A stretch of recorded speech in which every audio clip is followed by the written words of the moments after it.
So thank you so much for the great introduction, and I'm also really honored by the great turnout today. So you might seem a little bit nervous, but I'll do my best to pretend I'm not nervous.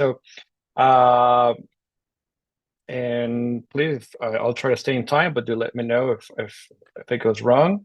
I encourage everyone to ask questions during the presentation, and the reason is it's I find this myself to be a hard topic to explain. That of course might be due to my inability to explain it well, but also, if I could go back to we're gonna touch on like different subjects of different turn to different audiences. Some aspects of it are more geared towards machine learning community. Some aspects of the aspects in environmental health community and biostats as well. So for that reason, we're going to touch on many different things, and I do encourage people to ask questions while during the presentation to make sure all the points are clear. And if we do find a topic that we cannot move on, we can always say, let's talk about this offline. All right, so just to talk a little bit about my research, like Jerry said, my background is very interdisciplinary. I have a PhD in statistics, but I also spend a lot of my time on a computer science lab working with robots and working on AI applications. So that really drives my interest, or my long-term interest is to make contributions both in applications, but also to the fundamental methods in the AI and machine learning disciplines. Yet you can ask questions on my live CV online. Cannot guarantee that always accurate, and of course, it's a little bit tuned towards giving nice answers about me instead of bad say nice things about me. But all right, but without more delay, I'll jump into our topic today, and I'll start with a motivating application. So I don't need to tell you that air pollution it's one of the leading causes of death worldwide. Um, and last year, when I first made this presentation, it had just happened, but now it's last year. The Environmental Protection Agency in the U.S. asked for a public comment on science that could justify different choices for the National Ambient Air Quality Standards, or the NAAQS or NAAQS. And the 9 micrograms was just approved, but it remains, I think, a topic of a legal debate. But part of our motivation here was to answer the question of, like, how much will mortality decrease when PM2.5 decreases according to the different air quality standards proposed. And so what are some of the challenges that make this a difficult task? And learning cause-effect relations is hard, right? So that's part of bread and butter of biostats departments and environmental health epidemiologists to deal with problems with causality. And I'm going to treat most of the audience today like having some knowledge of causality without expecting the technical knowledge. But normally, if I was given this talk to computer science audience, I would explain what compounding is, but I'm going to try to be fast on those subjects.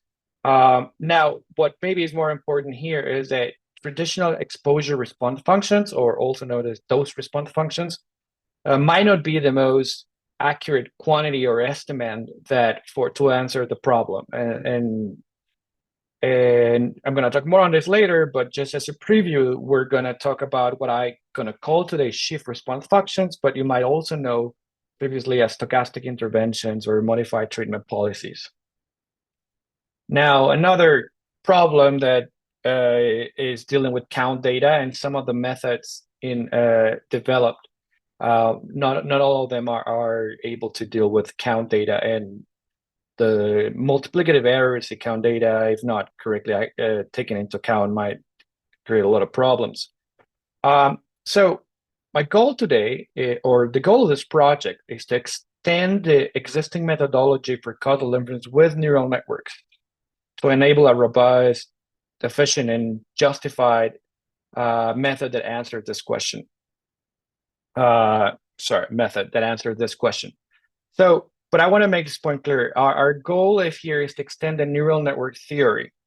So I'm not claiming that it was impossible to answer the question as I'm going to do without neural networks. But what we want is to address limitations in neural network theory and methods that to answer this question. And so you might be wondering, but why neural networks? And while today's talk is not about explaining why neural networks, I just say a few things. They're scalable to any size of data sets. I see any here, but what I mean is like we can have millions and even billions of observations in the defined, so way more than we usually have with health analysis.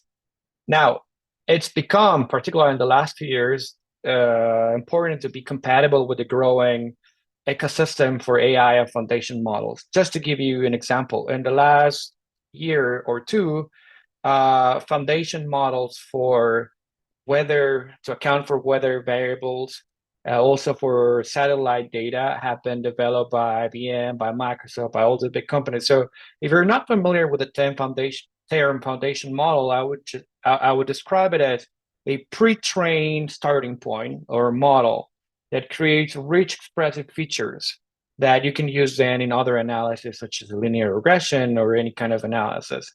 And neural networks are very compatible with all of this, have been developed with neural networks, and they're easily connected with neural network solutions. Another one that might be of immediate relevance is they're very well suited for spatial and temporal data. Through convolutions, LSTMs, graph convolutions, they can extract patterns from this type of complex or highly structured data.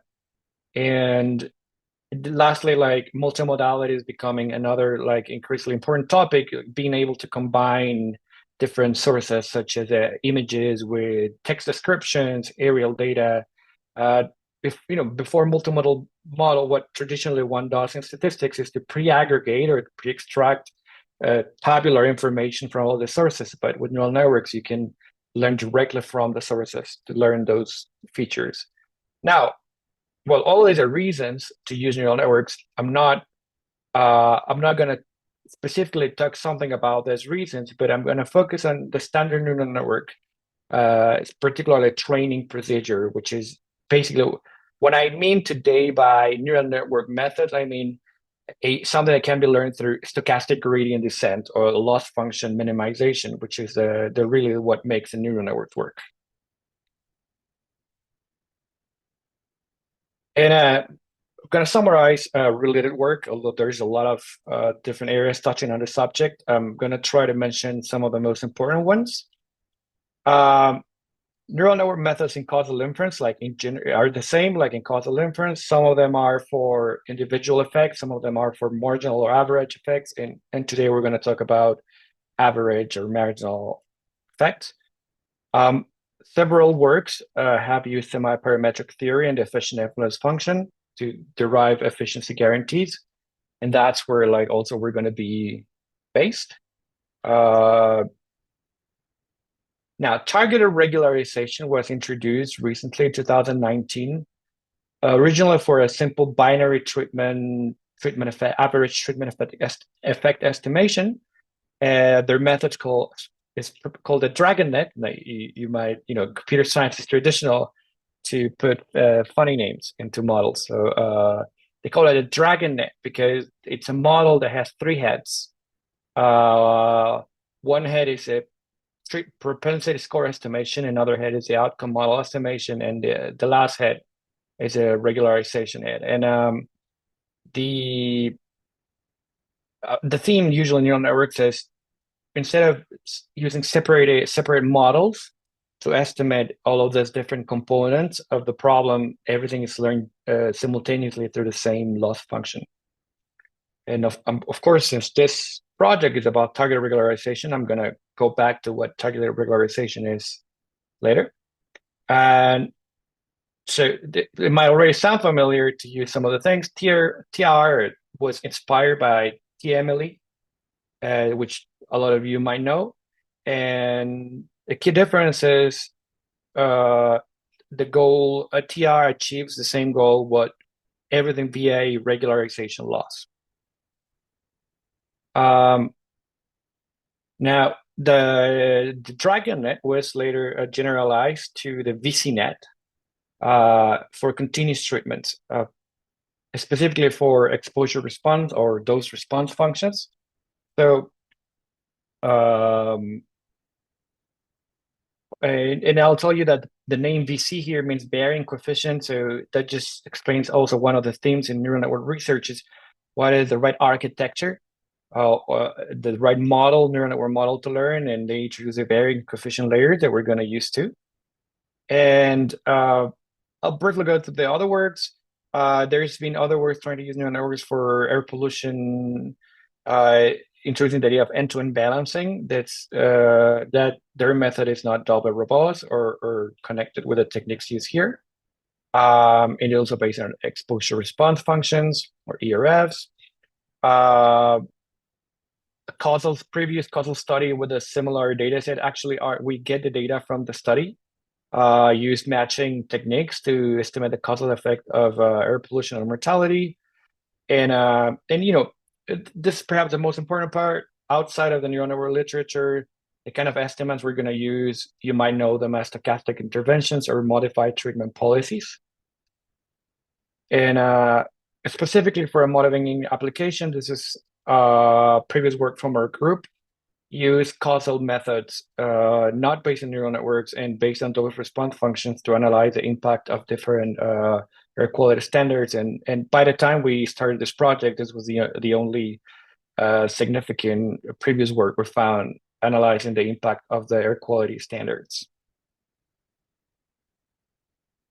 So what are the gaps in this literature? I mentioned, first of all, no neural network method exists with guarantees for what I'm calling SRFs. You might call stochastic interventions.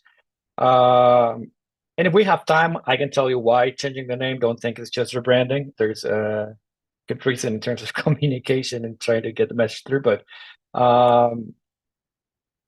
no targeted regularization exists for count data. And then the application part is we want to use SRFs, which have not used to estimate the air quality standards, affect the air quality standards. So what are contributions when we formulate the problem of the motivating question to as a exposure estimating the effect of a distribution shift? We introduce what we call a method TRESNET, the targeted regularization for exposure shifts with neural networks. And we implement it in a big data set of composed of Medicare data, all the deaths for more than about 65 years old from 2000 among the Medicare population to estimate the effect on elder mortality. Okay, so that was like the introduction to the problem.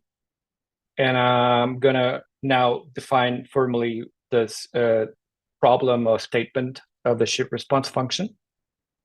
And I'm not gonna go through at least the first part of the talk, very technical. I just wanna tell you the consistent notation I try to use. X for confounders, A for treatment or exposure. Here we call it exposure, Y for the outcome, Y subscript A for the potential outcomes, and only when needed, I denote a unit by underscript I, but otherwise don't include a denotation for white clutter. And so exposure shifts, and this is the slide. The next three slides is where I think questions would be the most useful, because it's definitely the once we understand this, everything else it folds really easily, naturally. An exposure shift alters a unit's exposure from its observed value A to a modified value that we're going to denote A tilde. Although they have different notations, they really are talking about the same quantity, the exposure, but we use a different notation to denote the pre and post shift values. So in the application, A represents what would be known exposure would a different air quality policy had been implemented. So I'm going to illustrate this with an example. Imagine a shift that what it does, it reduces the air pollution exposure by 10%, for example. Everywhere a new policy comes in, and what it does is reduce 10% air pollution everywhere. In this example, here, red dots denote a unit, and then each unit is shifted, it's on the x-axis, pollution will be shifted left by 10%. And the counterfactual outcome would be what is at the end of the green line. And we want to estimate the average counterfactual outcome that we don't get to observe. A different type of shift that we're going to actually consider here, because it's a natural interpretation and policy, is a cutoff shift, where like we say nobody or no point is allowed to be above a certain threshold.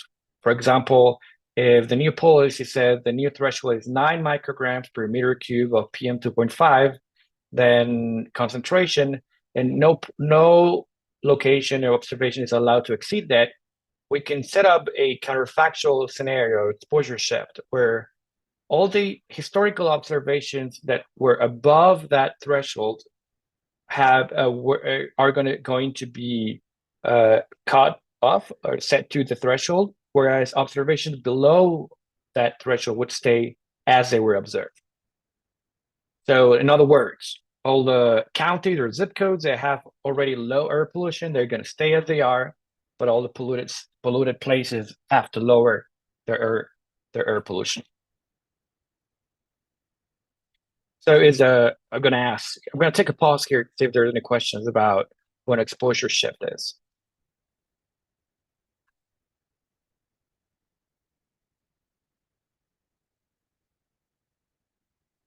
Okay, so I'm going to continue. Apologize, there's a little bit of noise in the background.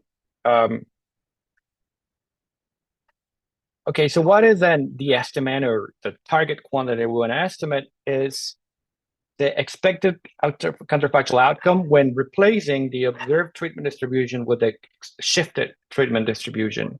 Mathematically, we can write it like this. Here I'm using the color red to emphasize that the counterfactual is over the shifted distribution. So if, in other words, like I want to know the average number, expected average number of deaths, if like all the polluted locations were set to a different maximum allowed level by the new regulation.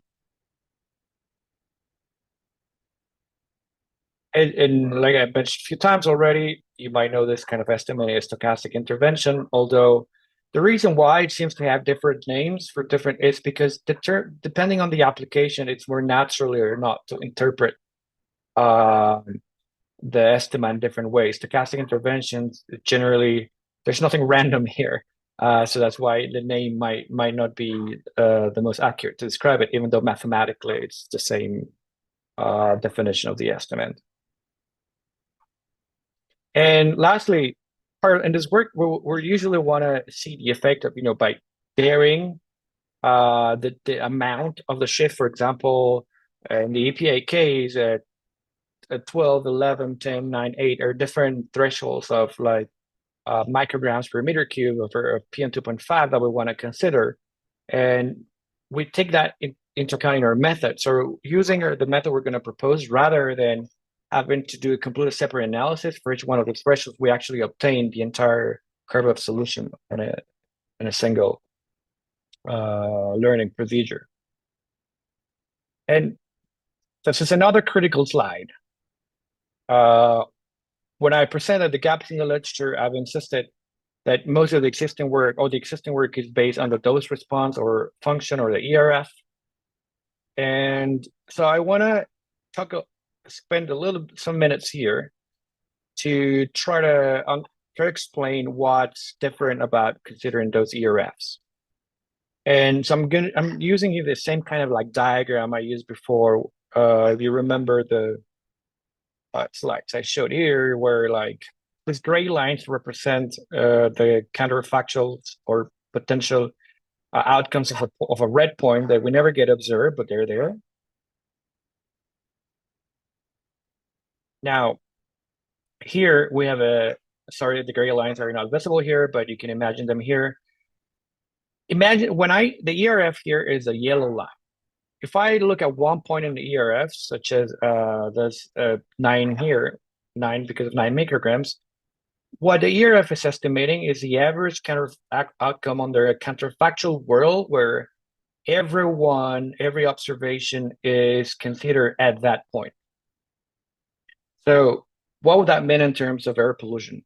That would mean the ERF would be estimating a scenario where even the locations, zip codes that have low air pollution, they're projected to a high air pollution level. So unless everything's linear, then these quantities are not going to be the same. And in general, not only that, the requirements for extrapolation are going to be much more different because the characteristics of places with low air pollution are very different from those with high air pollution. So when we're building a model, we ask the model to generalize from, let's say, what would happen if a small agricultural place in Kentucky had the same air pollution as New York. Asking a model to do that generalization is really hard. So by using those response function methodologies, we're being subject to that level of invalid generalization, making outcome model-based estimation very brittle, and also making our propensity scores, our generalized propensity scores, very extreme and close to zero in terms of well, that was I got a little bit technical there, but the idea is both our propensity scores and our outcome models are not going to work very well under the extrapolation. So basically, in other words, positivity is going to be violated. So I'm going to take a pause here to see if there's any questions about this.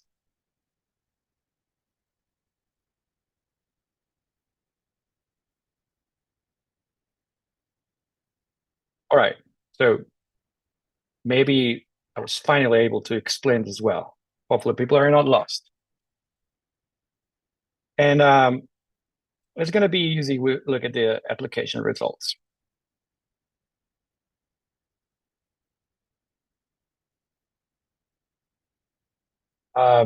Just to remind you what is the data we have, we're going to use Medicare data that contains almost everyone in the elder population, about 65 in the US.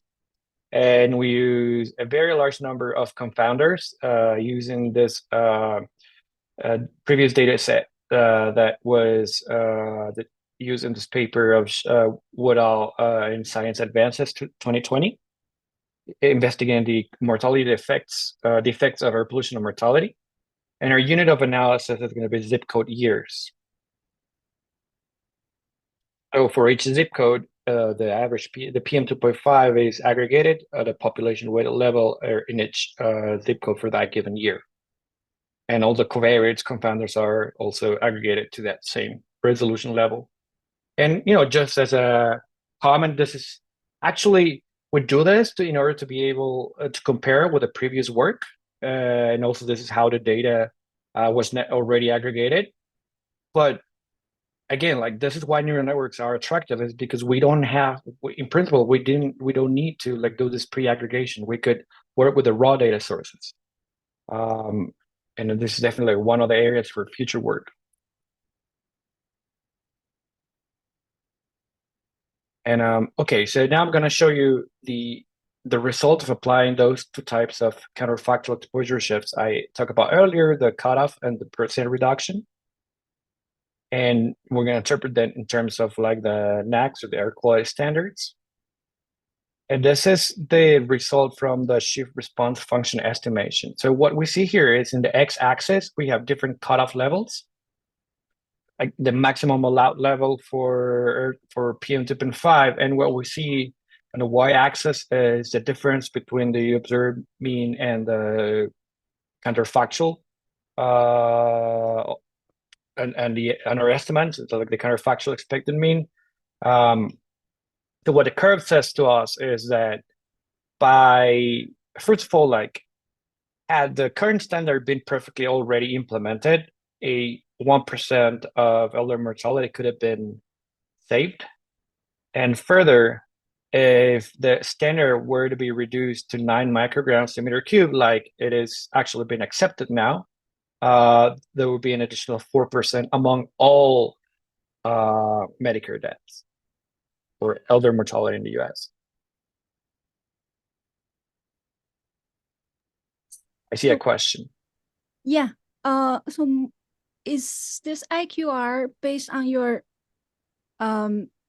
random draw and then rerun the model, like refit the model, or based on something? Yeah. So just to give a bit of a background for everyone, like the IQR here, I didn't say how estimated, right? But like actually, one of the current limitations in state-of-the-art neural networks is how to address uncertainty effectively.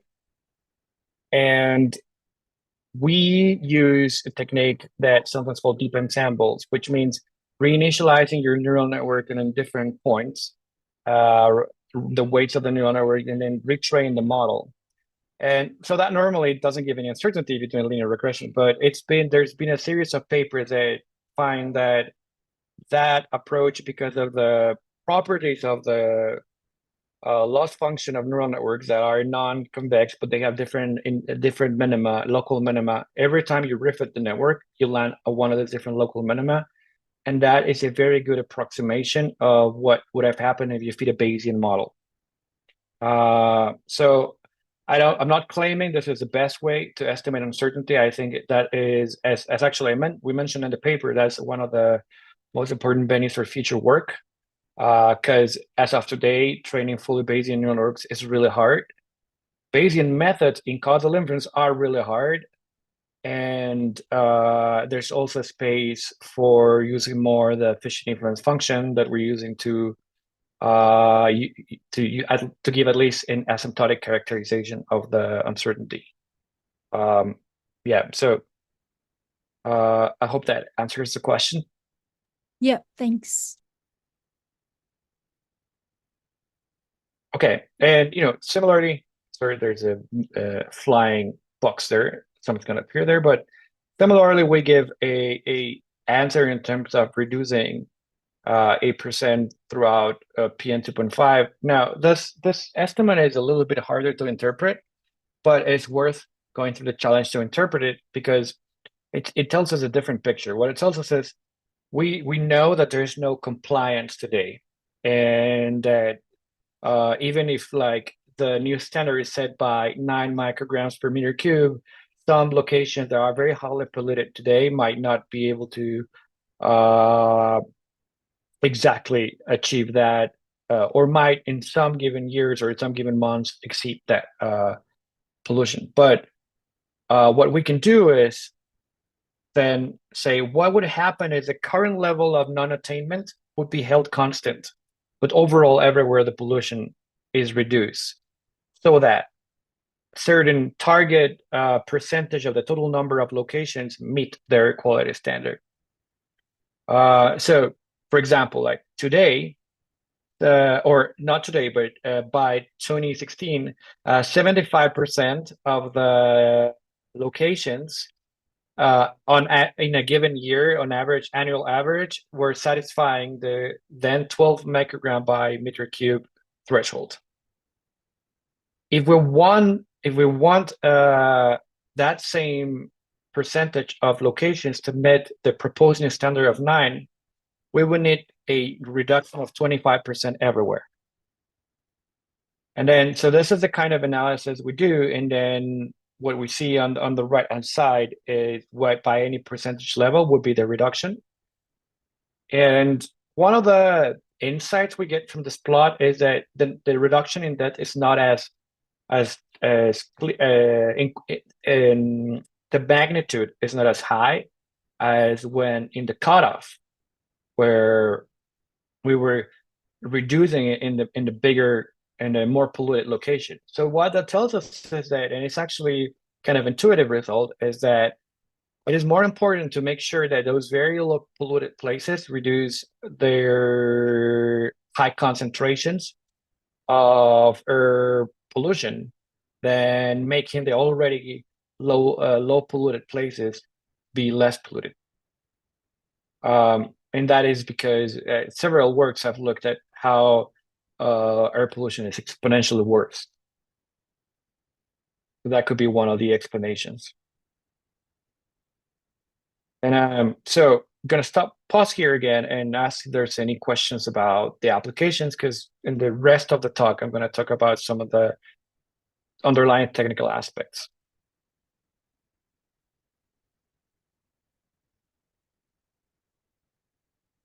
Okay, so I'm gonna continue, and I'm not gonna go into much detail right now. There's a lot here to digest. I'm just gonna give you an overview of what are the technical aspects behind, and then gonna leave enough time for questions. So if I stop, so I'm gonna take about 10 minutes. I hope that's all right, and then leave for 15 minutes for questions. Okay, so the first thing to know is like the importance sampling formula. Some of you may know that a lot of the IPW and causal inference estimators can be seen as a special case of importance sampling, and here too we see that pattern. We can rewrite the estimate as a type of importance sampling quantity where there are two important functions here. One is a density ratio between the post-shift and pre-shift exposures, and the other one is an outcome model. And so this is the analogy of like in traditional causal inference, you need your outcome model, your propensity score. The difference here is that the key object is not the propensity score alone, but it's a ratio between propensity scores. And that can be seen as a curse or as a bad thing or as a good thing, depending on the perspective.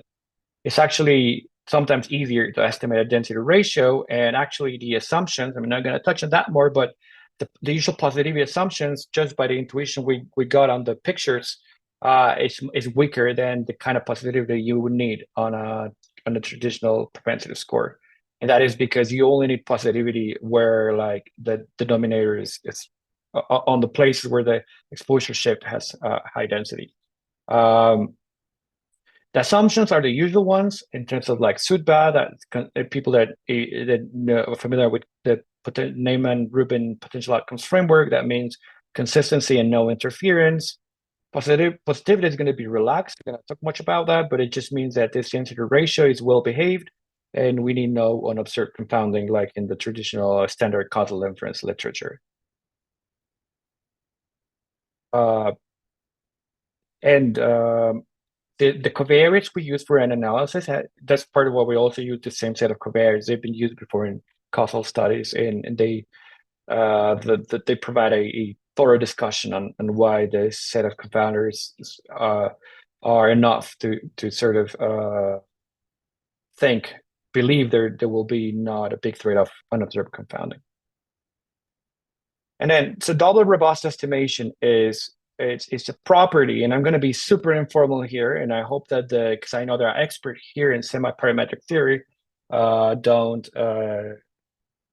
at least can agree on this being a very rough explanation. But under this property, the idea is that we either correctly estimate our outcome or density ratio model, here is W, then we can obtain an unbiased estimate of our estimate.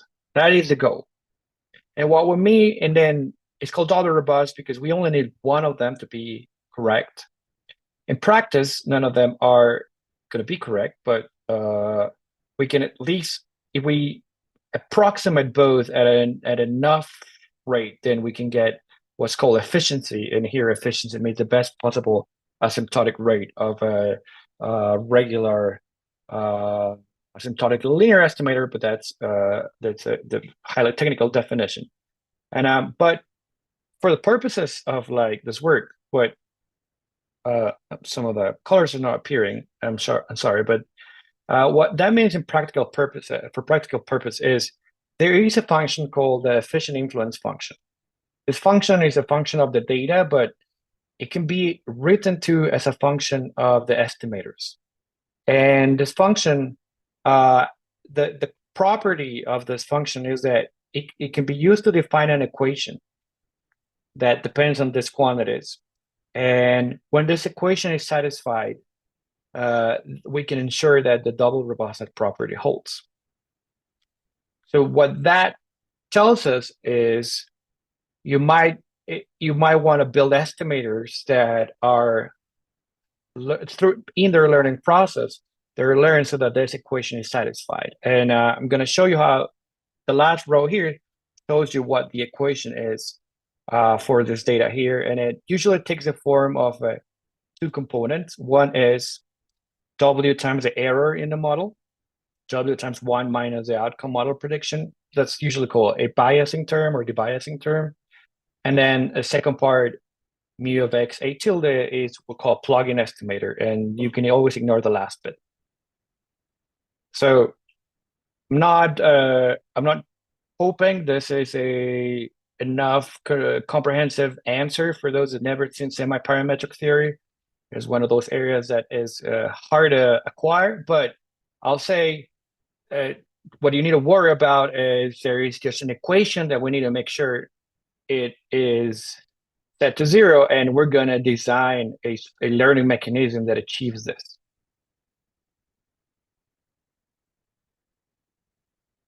And the idea here is inspired by targeted maximum likelihood, and what TMLE is the idea of TMLE is perturbing a model, perturbing your outcome model so that they don't have a bias component.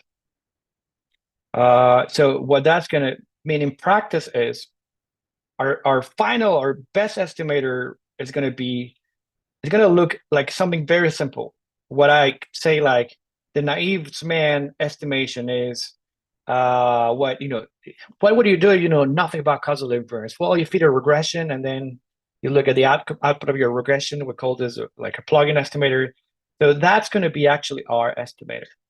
But rather than just doing the regression, we're going to perturb a outcome model. What outcome model is something that is trying to do the regression by some quantity epsilon that we're going to learn. This quantity epsilon is going to be different for every exposure shift. And we see here this thing called G. It has to do with like the link function of an exponential family. That's because we want to deal with count data. But in your mind, you can see the pattern here of Y, G inverse, G. You can remove that in your mind and think that you're just adding a epsilon term that is going to make sure we debias our outcome model.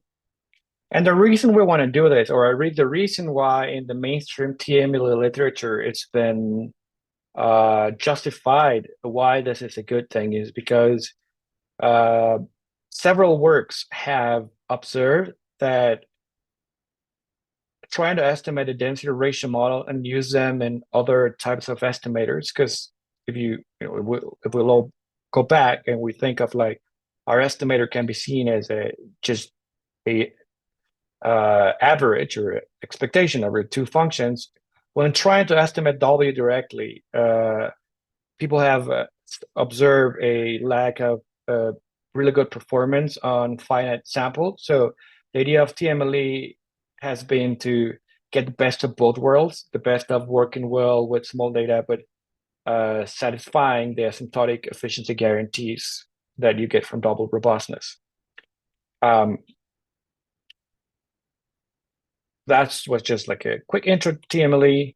And then, I'm going to breeze through this. I'm going to take you 5 steps of target regularization. I took a lot in the first one, but the other 5 are going to be really fast.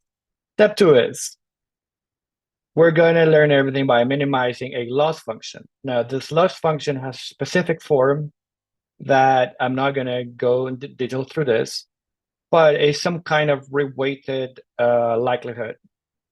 But it has a property that when you minimize it with respect to epsilon, it makes sure that there is no bias in your outcome model or in your perturbed model for the population of interest. So what it is it's a law that reweights observation based on how relevant they are for the population of interest and makes sure you don't have that bias. And then, so that's part 2. Part 3 is we need to choose a neural network architecture. So earlier I told you the dragon, it's called a dragon because you have different heads. In the neural network culture, or not culture, but the neural network paradigm, we learn the features from the raw data that best explain the outcomes of interest. Then in the same neural network, we're going to learn the density ratio model. And part of the contributions of our work, I'm not going to touch a lot of this, but I'm going to mention briefly, is how to parameterize these neural networks correctly. And we